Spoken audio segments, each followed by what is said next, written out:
ب4 نقاط. حالات التتويج في البطولة موجودة الهلال بحالتين، لكن سياو الآن في الكرة الأولى والهدف الأول.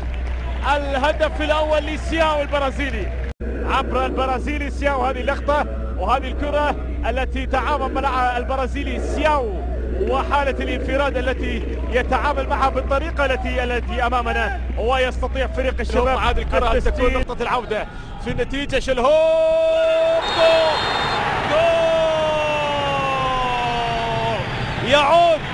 يعود الموهوب بالهلال، يعود بالنتيجة. الشلهوب عاد الشلهوب حائط الصد. تغالط الدفاعات. شوف الكرة مرة أخرى ومن اللاعب الإماراتي إلى المرمى. شوف من محمد تحرك الآن موجود، لمسات موجود الكرة في الجهة اليمنى. تحرك داود علي وفاتح معاه سيل. فعلا سيل خطيرة. جوليو كرة ملعبة خطيرة. جول عيسى محمد يسجل الهدف الثاني لفريق الشباب الإماراتي.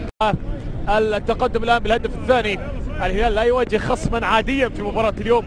شوف الكرة ومن أمام شراحيلي الكرة هدفا ثانيا، وفرصة للاعبين أجانب.